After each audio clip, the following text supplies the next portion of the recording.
जय मां सरस्वती विद्यादायिनी, आपके चरणों में सादर प्रणाम। नमस्कार मित्रों, एचपीएस एजुटेक अब शायद बोलने की जरूरत नहीं होनी चाहिए और उम्मीद करता हूं आप सभी अच्छे होंगे। चलिए दोस्तों, हम इंडियन हिस्ट्री की क्लास चल रही थी, आपको पता है एंशियंट हिस्ट्री में जो प्री हिस्टोरिक एज प्राग ऐतिहासिक काल हो चुका था, जिसके बारे में मैंने आपको कल जानकारी दी थी, पाषाण कालीन। और अब जो है अपन दोस्तों बात करेंगे आज सिंधु घाटी सभ्यता। सामान्य रूप में दोस्तों मैं आपको बता देता हूं, मेरी कोशिश यही रहेगी कि आपको ज्यादा से ज्यादा अवेलेबल करवाने की कोशिश करें और मैं आपसे वादा करता हूं कि ऑफलाइन जैसा वातावरण आपको यहां पर अवेलेबल करवाऊंगा। दोस्तों, सिंधु घाटी सभ्यता, आप सभी अनुभवी व्यक्ति हैं और जो पीसीएस की तैयारी कर रहे हैं उन बंदों से विनम्र निवेदन करता हूं कि आपको पता है सिंधु घाटी सभ्यता कोई घंटे 2 घंटे का टॉपिक नहीं है। इसको समझने के लिए, कंसेप्ट डेवलपमेंट करने के लिए लगभग 7-8 घंटा देना तो पड़ता ही है, लेकिन मैं आपको कोशिश करूंगा 2 घंटे का वीडियो बनाकर जिसमें 3 पार्टों में आपको दूंगा, ताकि एक साथ में जानकारी समझ में नहीं आए तो आपको 3 पार्ट में देने से समझ डेवलपमेंट हो जाएगी और कंसेप्ट क्लियर हो जाएगा। चलिए, दूसरी बात यह है दोस्तों, कड़ी मेहनत का कोई विकल्प नहीं है, मेहनत तो आपको करनी पड़ेगी, संघर्ष आपको करना पड़ेगा। स्वामी विवेकानंद जी का वो कथन याद करना कि उठो जागो और तब तक मत रुको जब तक अपने लक्ष्य को पार ना कर ले। दुनिया क्या कह रही है हमें उससे लेना देना नहीं होना चाहिए। उसी महान विभूति स्वामी विवेकानंद की यादगार में हम युवा है, इसलिए युवा दिवस घोषित किया 12 जनवरी। हम शुरुआत कर रहे हैं सिंधु घाटी सभ्यता। जुड़िए इस एचपीएस एजुटेक से, और आपसे बात कर रहा हूं एचपीएस एजुटेक पर जोधपुर के मिर्ची बड़े आ रहे हैं दोस्तों, गर्मा गर्म इस सर्दी में, चखिएगा उनको, एक बार चख लीजिएगा, विश्वास कीजिएगा इस एचपीएस एजुटेक पर। साथियों, यूट्यूब में आपको पहली बार ऐसा मिलेगा ताकि समरी के रूप में आपका कंसेप्ट क्लियर हो जाए, कोई भी वनडे एग्जाम में आपको वहां से सवाल नहीं मिल जाए तो इस जोधपुर वाले बंदे पर, इस चैनल पर कमेंट कर देना। चलिए अब दोस्तों, हम सिंधु घाटी सभ्यता की शुरुआत कर रहे हैं। तबीयत ठीक नहीं है दोस्तों, 2-3 दिनों से क्या है कि सर्दी का माहौल थोड़ा तेज हो गया, पश्चिमी राजस्थान में पश्चिमी विक्षोभ सक्रिय हो चुका है, इसलिए थोड़ी सर्दी बढ़ गई। फिर भी आपका विश्वास हम पर करना है, जीतना है। इसलिए सिंधु घाटी सभ्यता देखो, सिंधु घाटी सभ्यता का सामान्य रूप में कालक्रम जो है ना दोस्तों, वो 2500 ईसा पूर्व से 1750 ईसा पूर्व माना जाता है। यह ध्यान रखना, सामान्य रूप में, एक प्रामाणिक रूप में। बाकी अलग अलग इतिहासकारों ने अलग अलग बताया। एक एक लाइन को समझते हुए चलना, कोई जल्दबाजी नहीं है, नोट्स बनाते रहना, थोड़ी मेरी स्पीड तेज रह सकती है, कोई फर्क नहीं पड़ेगा। दोस्तों, सिंधु घाटी सभ्यता जो है इसको अलग अलग इतिहासकारों ने अलग अलग कालक्रम में बताया है। सामान्य रूप में इसका कालक्रम 2500 ईसा पूर्व से 1750 ईसा पूर्व आपको ध्यान रखना है। अब दोस्तों थोड़ा सुनना, मैंने आपको जब इतिहास को 3 काल बताए थे तो सबसे पहले प्राग ऐतिहासिक काल जो बताया था, पिछले वीडियो में देखना, आपको लिंक मिल जाएगी। इसमें मैंने कहा था शुरुआत किसकी, इतिहास की शुरुआत से लेकर के अपन जो है सामान्य रूप में ये काल 2500 ईसा पूर्व तक पढ़ते हैं। मैं आपको कल बता चुका था, कहीं पर आपको 1000 ईसा पूर्व भी लिखा हुआ मिल जाता है। कंफ्यूजन नहीं होनी है, क्योंकि इतना बड़ा उपमहाद्वीप क्षेत्र था तो कहीं पर आगे पीछे चलता था, इसलिए समरूपता के लिए 1000 लिखा हुआ मिलता है। डरना नहीं अपने को। तो 2500 ईसा पूर्व तक तो प्री हिस्टोरिक एज आ जाती है। आगे वाला जो है साथियों आद्य ऐतिहासिक काल आता है, ध्यान रखना, आद्य ऐतिहासिक काल आता है। दोस्तों यह 2500 ईसा पूर्व से, एक एक समझ को समझते हुए चलना है ताकि जिंदगी में भूल नहीं पाए। खूब पढ़ा होगा कोचिंगों में, एक बार जुड़ जाइए इस एचपीएस वाले बंदे के साथ, फिर आप देखना। तो 2500 ईसा पूर्व से लेकर के दोस्तों 600 ईसा पूर्व तक का जो काल है ना, वो आद्य ऐतिहासिक काल है। अंग्रेजी में इसे कहते हैं प्रोटो हिस्टोरिक एज, और हमारा ही एग्जामिनर हमसे मजाक करवाता है प्रोटो हिस्टोरिक शब्द लिखकर। डरना नहीं है, इसलिए प्रोटो हिस्टोरिक एज कहो, आद्य ऐतिहासिक काल कहो, यही चीज है। अब देखो, मैंने कल आपको प्राग ऐतिहासिक काल जो है इसको आगे 3 भागों में बांटा, पूरा पाषाण, मध्य पाषाण, पूरा नहीं लिख रहा हूं, आवाज पर ध्यान दें, मध्य पाषाण, नवपाषाण। ऑफलाइन जैसा वातावरण देना होगा दोस्तों तो आपको क्या करना पड़ेगा, एडजस्टमेंट करना पड़ेगा। चलिए, तो पूरा पाषाण, मध्य पाषाण और नवपाषाण। नवपाषाण काल के समय में आपको पता है साथियों, धातुओं की खोज होनी शुरू हो जाती है। मानव ने सबसे पहले जो धातु खोजी थी वो तांबा खोजी थी, ठीक है ना। तो दोस्तों यहां पर धातुओं की खोज होनी शुरू हो जाती है, पहिए का आविष्कार, करसी का आविष्कार, सब कुछ यहां पर आ जाता है। तो इसलिए इस नवपाषाण काल से आगे वाला जो काल है वो आद्य ऐतिहासिक काल है, उत्तर पाषाण काल वाला। और इस समय तांबा आ चुका था दोस्तों, तांबा आ गया था, और टिन, कांसा, टिन वगैरह उस समय सब कुछ था। तो दोस्तों लोगों ने मिश्र धातु बनानी शुरू कर दी। तो तांबा आ जाने के कारण तांबा और पाषाण एक साथ में प्रयोग होना शुरू हुआ, इसलिए इसका नाम हो गया ताम्र पाषाण। ध्यान से सुनना एक एक चीज दोस्तों, तांबा का भी साथ में प्रयोग होता था, पत्थर का भी प्रयोग होने लग गया, तो इसका नाम हो गया ताम्र पाषाण साथियों। चलिए, अब दोस्तों धीरे धीरे क्या है, लोगों को ज्ञान हुआ। तो टिन है, जस्ता है, क्वार्टज है, ऐसे अलग अलग धातुएं जो मिली थी, तो जिनमें तांबा और दोस्तों टिन को मिक्सर किया तो एक काले रंग का, ध्यान से सुना, काले रंग की धातु बनी जिसे कांसा नाम दिया। और इस धातु का यहां पर सिंधु घाटी सभ्यता में ज्यादा प्रयोग होता है। तो अब मैं आपको यह क्यों बताया कि 2500 ईसा पूर्व काल अपन जब सिंधु घाटी सभ्यता का बोलते हैं, इसका मतलब यह होता है कि सिंधु घाटी सभ्यता किस काल से संबंधित है, आद्य ऐतिहासिक काल, यानी प्रोटो हिस्टोरिक एज। ताम्र पाषाण यानी ये एक ताम्र पाषाण कालीन सभ्यता थी। दूसरी बात, कांसा उस समय दोस्तों आ गया था, इसलिए कांसी धातु का प्रयोग ज्यादा हुआ, तो इस सभ्यता को कांस्य युगीन सभ्यता भी कहते हैं। अब मैं नहीं मानता दोस्तों आपका सवाल गलत होना चाहिए, रिपीट कर रहा हूं, तीनों ही सवाल ध्यान से सुनना। कहीं पर भी वनडे एग्जाम हो, चाहे मेंस का हो, कहीं पर आपको डरना नहीं है। सिंधु घाटी सभ्यता आद्य ऐतिहासिक युग से संबंधित है। यह सभ्यता एक ताम्र पाषाण कालीन है। इस सभ्यता को कांस्य युगीन, कांस्य को अंग्रेजी में कहते हैं ब्रॉन्ज साथियों, ध्यान से सुनना, ब्रॉन्ज, इसलिए ब्रॉन्ज युगीन मानी जाती है। समझ में आ गई आपको? चलिए, यह तो हुई सामान्य जानकारी। अब दोस्तों देखो, सिंधु घाटी सभ्यता की खोज के बारे में कैसे पता चला अपने को, इसकी जानकारी कैसे हुई, तो इस खोज या जानकारी के बारे में थोड़ी सी बात करें। ध्यान, आज तभी ठीक नहीं है साथियों, इसलिए थोड़ा ही वीडियो बनेगा, लेकिन आपको कुछ न कुछ शुरुआत करवा रहे हैं। पार्ट 1, खोज या जानकारी कैसे हुई। दोस्तों सर्वप्रथम एक अंग्रेज इतिहासकार थे जिनका नाम था चार्ल्स मैसन। ध्यान से सुनना, चार्ल्स मैसन। इन्होंने भारत के पश्चिमोत्तर प्रांत में जब गए तो दोस्तों उनको कुछ ऐसी अनुभव हुआ, ऐसा उनको जानकारी हुई थोड़ी बहुत कि यहां पर कोई सभ्यता का अवशेष रहा होगा। केवल उनको एक अनुमान हुआ, कोई उस समय ऑथेंटिक प्रमाण नहीं आया था। ध्यान से सुनना, तो इन्होंने अपने अधिकारियों को बताया कि यहां पर जो है कोई न कोई सभ्यता का अवशेष हो सकता है। केवल आपस में बातचीत हुई। तो आपको कैसे लिखना है कि सर्वप्रथम 1826 में, ध्यान से सुनना, 1826 में इस अंग्रेज चार्ल्स मैसन ने सिंधु घाटी सभ्यता के बारे में एक पत्रिका थी इनकी दोस्तों, जिसे नाम देते हैं नैरेटिव ऑफ जर्नी, क्योंकि यह इस क्षेत्र में यात्रा कर रहे थे। नैरेटिव ऑफ जर्नी, तो अपनी यात्रा का इसमें वर्णन किया। इस किताब में दोस्तों जानकारी दी। समझ में आ गई बात? वापस बोल रहा हूं, 1826 से पहले तो हमें पता ही नहीं था कुछ। 1826 में अंग्रेज इतिहासकार चार्ल्स मैसन ने नैरेटिव ऑफ जर्नी पत्रिका में इस सभ्यता की जानकारी दी। Concept clear? चलो, अब दोस्तों देखो, 1826 में इन्होंने जानकारी दे दी। फिर एक प्रसिद्ध अंग्रेज इतिहासकार थे दोस्तों, अलेक्जेंडर कनिंघम। आप ध्यान से सुनना, अलेक्जेंडर कनिंघम, जिनके बारे में आपके सामने बात करूं।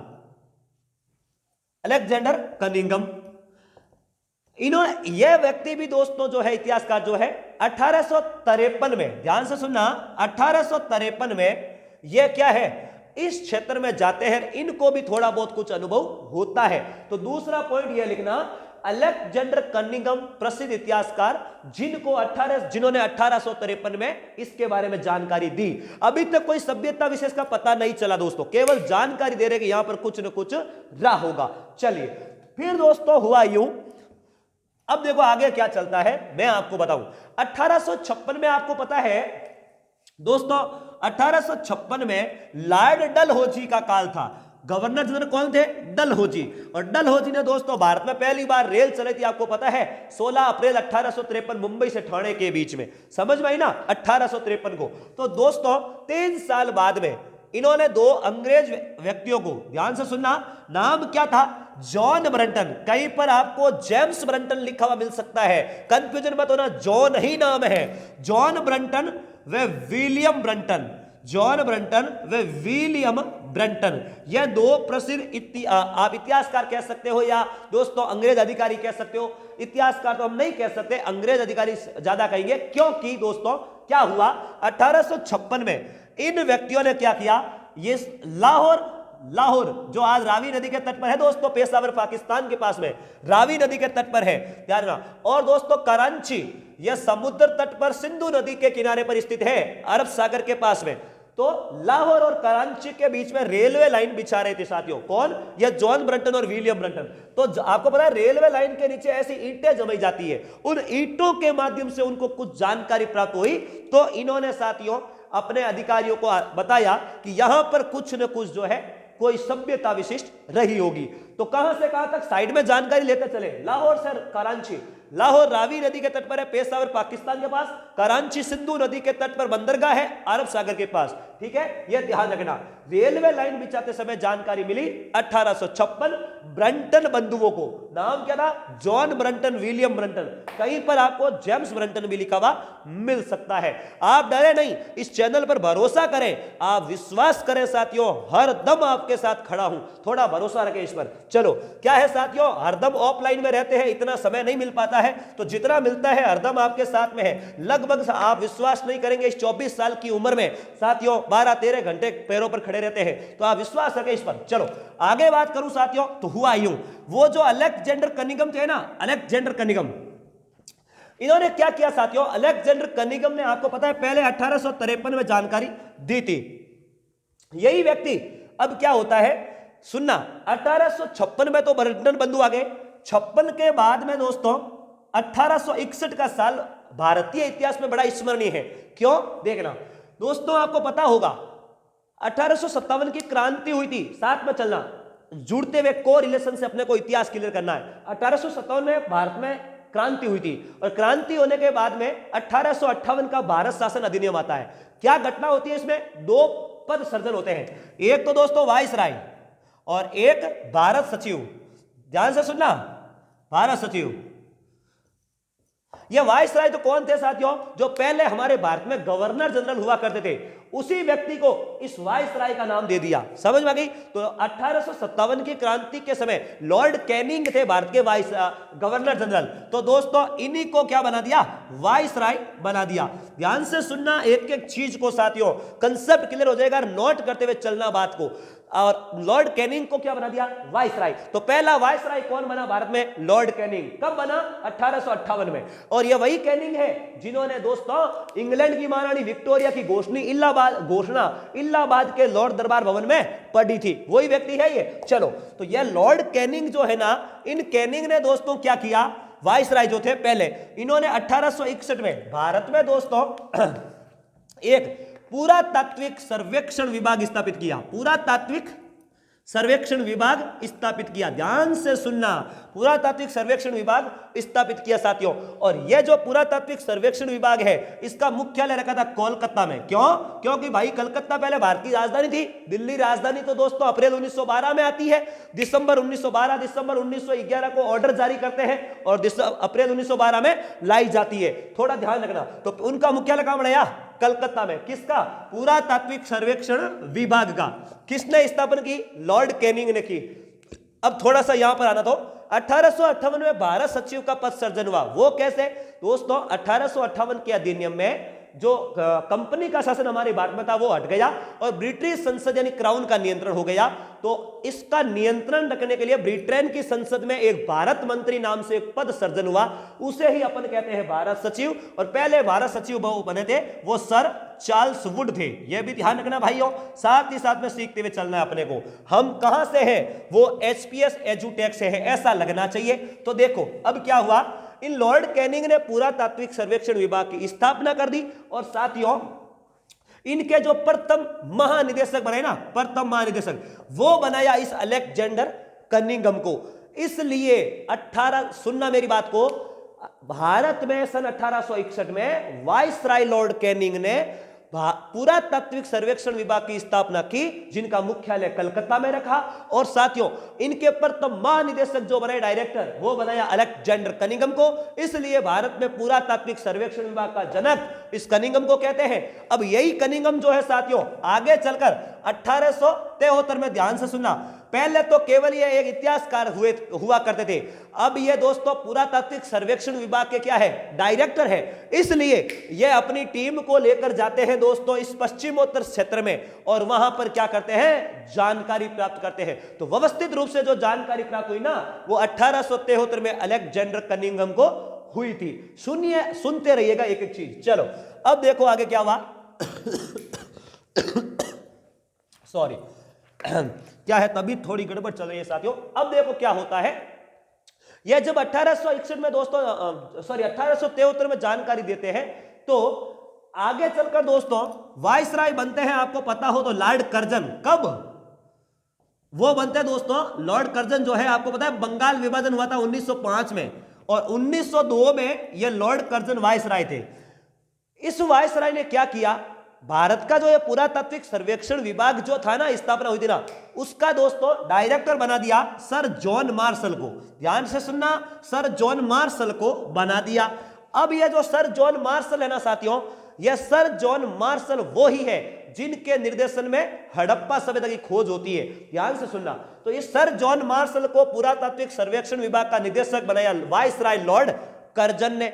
अब ये लॉर्ड सर जॉन मार्शल क्या है, वहां पर जाते हैं और जानकारी प्राप्त करते हैं अपनी टीम को लेकर। और हुआ यूं, जानकारी प्राप्त करते करते दोस्तों लगभग कितना समय लग गया, 20 साल लग गया। कितना लग गया, 20 साल लग गया। और दोस्तों सन आया 1921। 1921 में प्रसिद्ध इतिहासकार दोस्तों, ध्यान से सुनना, राय बहादुर दयाराम साहनी, राय बहादुर दयाराम साहनी, दयाराम साहनी नाम था इनका दोस्तों, 1921 में। और जो सर जॉन मार्शल थे ना, जॉन मार्शल वो डायरेक्टर थे उस समय। तो सर जॉन मार्शल डायरेक्टर के निर्देशन में प्रसिद्ध इतिहासकार राय बहादुर दयाराम साहनी ने सन 1921 में क्या किया, एक हड़प्पा टिल्ले की खोज की थी। हड़प्पा नामक टिल्ले की क्या की, खोज की। किसने की, राय बहादुर दयाराम साहनी ने। किसके निर्देशन में, सर जॉन मार्शल के निर्देशन में। कब की, 1921 में की। Concept clear. चलो आगे बढ़ते हैं। यह हड़प्पा टिल्ला है कहां पर दोस्तों, तो यह पाकिस्तान में है, पंजाब राज्य में है। और यह आज के दिन कहीं पर आपको मोंटगोमरी लिखा हुआ मिल सकता है, गलत है साथियों। यह आज के दिन जो है ना, वो लरकाना जिले में है। कहां है, लरकाना, सॉरी गलत बोल दिया, साहिवाल जिले में है साथियों, साहिवाल जिले में। लरकाना में मोहनजोदड़ो है भाइयों, ये साहिवाल जिले में है। कहां पर, पंजाब प्रांत पाकिस्तान, साहिवाल जिले में। चलो अब दोस्तों देखो, अगर ऐसे याद नहीं हो तो हंसा परीक्षण याद करना, जो दूध में मिलावट की जांच करता है, एफ और हड़प्पा, साप और साहिवाल। चलो आगे बढ़ते हैं। तो दोस्तों इन्होंने खोज तो कर दी। अब जो है 1921 में खोज हुई, 1922 से लेकर 1925 तक इस हड़प्पा नामक टिल्ले का क्या करवाया, उत्खनन करवाया राय बहादुर दयाराम साहनी ने। और इनके साथ में एक व्यक्ति थे, माधो स्वरूप वत्स। दोस्तों माधो स्वरूप वत्स थे भाइयों, याद रख लेना इनको, माधो स्वरूप वत्स ने इसका उत्खनन करवाया। चलो कोई बात नहीं। अब दोस्तों सुनना, यह तो हुई 1921 की बात, हड़प्पा की बात। हड़प्पा है कहां पर, पंजाब प्रांत पाकिस्तान, रावी नदी के बाएं तट पर, साहिवाल जिले में है साथियों हड़प्पा। 1922 से 25 उत्खनन होता है, खोज 1921 में होती है। सर जॉन मार्शल के निर्देशन में राय बहादुर दयाराम साहनी करते हैं। उत्खनन में शामिल माधो स्वरूप वत्स थे।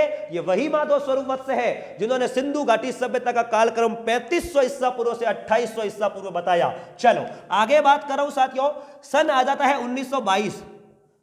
निर्देशन किसका है, वही सर जॉन मार्शल का। और दोस्तों एक व्यक्ति है प्रसिद्ध, राखालदास बनर्जी।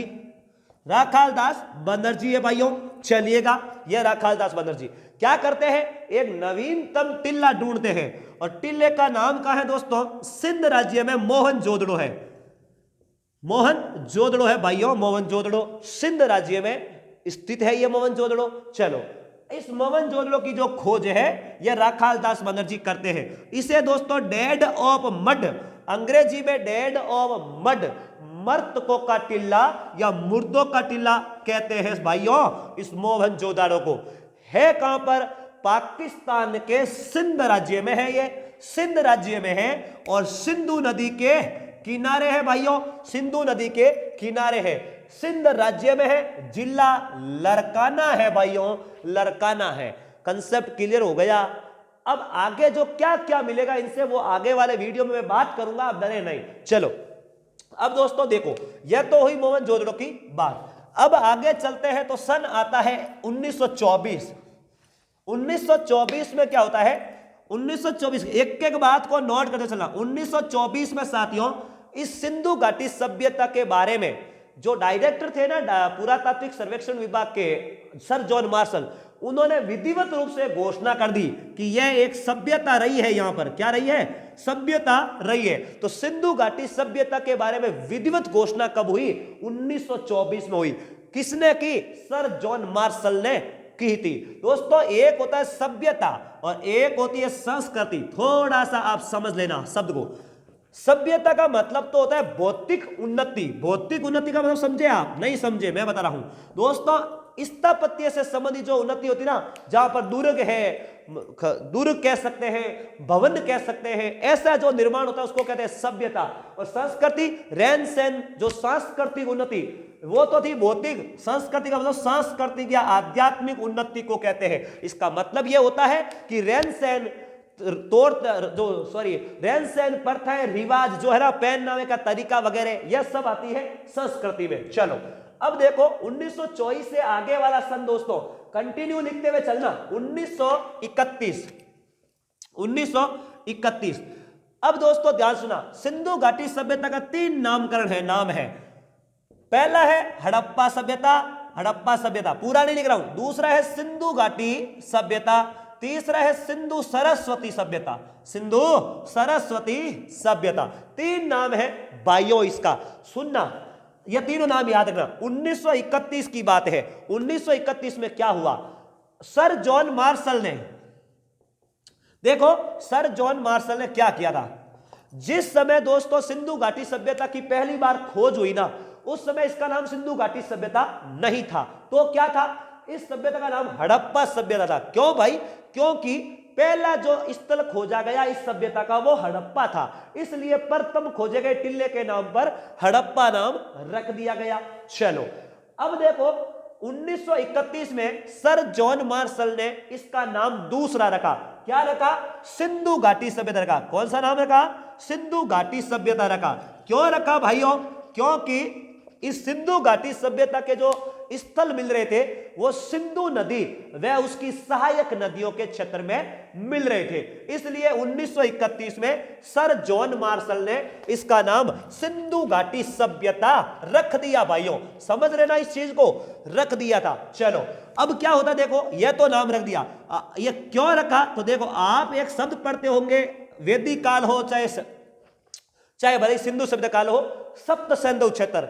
देखो सप्त का मतलब है 7, सिंधु का मतलब सिंधु नदी की सहायक नदियां, तो सिंधु नदी व उसकी सहायक 6 नदियां कुल मिलाकर 7 होती है, उनको दोस्तों कहते हैं सप्त सिंधु क्षेत्र। तो ध्यान से सुनना कौन सी है। सबसे पहले तो है सिंधु, पूरा नहीं लिख रहा हूं। दूसरा झेलम, तीसरा चिनाब, सिंधु झेलम चिनाब, चौथी रावी, 5वां है दोस्तों व्यास, 6वीं है सतलज और 7वीं है सरस्वती।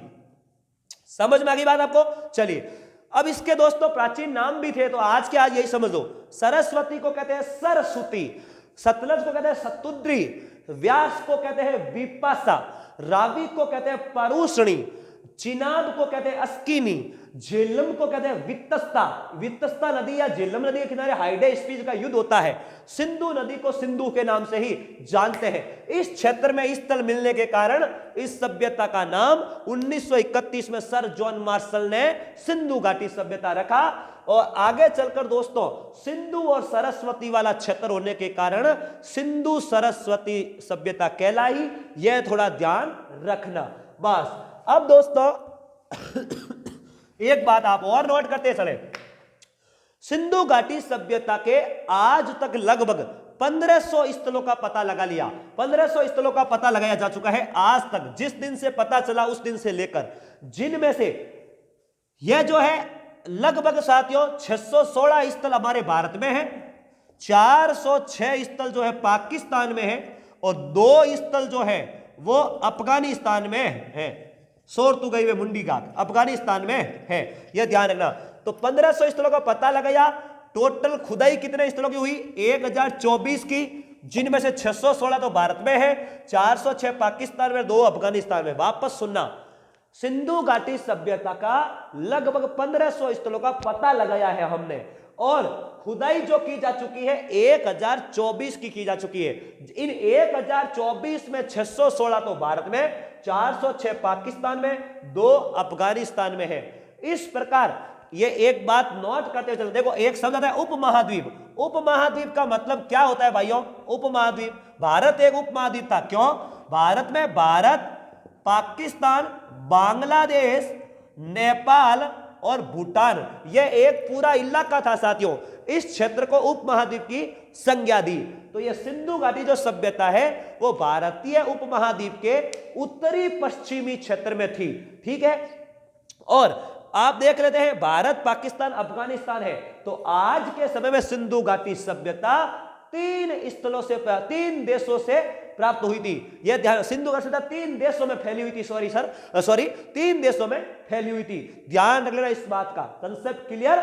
No doubt. चलिए, तो दोस्तों आप इस प्रकार पढ़ते रहिएगा और अपना नाम कमाते रहिएगा, मेहनत कीजिएगा। Thank you very much.